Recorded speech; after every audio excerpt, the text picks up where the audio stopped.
Saturday, April 22nd, 2023.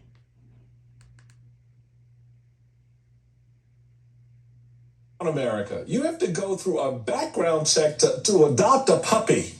Okay, y'all hear me? You got to go through a background check to adopt a puppy.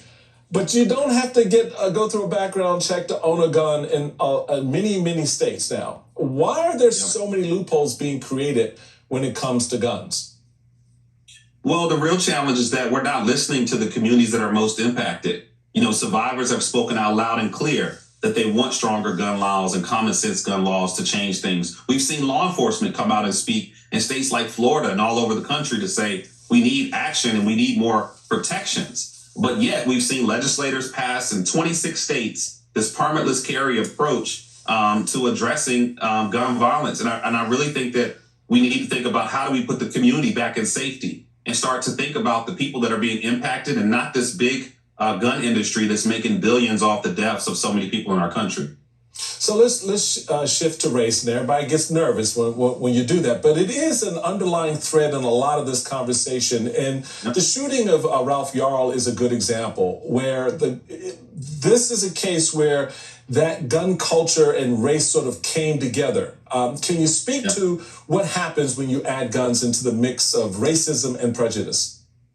Yeah, I mean, well, personally, I'm a survivor of gun violence. I was shot 10 years ago, actually, as of yesterday, exactly. And I was shot as an innocent bystander. And one of the first things that I experienced was when I entered the hospital, I wasn't met with nurses and practitioners. I was met with investigators that questioned me about why I was a bystander, what was I doing on the scene, and really looked at me as a criminal first and a victim second. And unfortunately, that's what we're seeing across the country.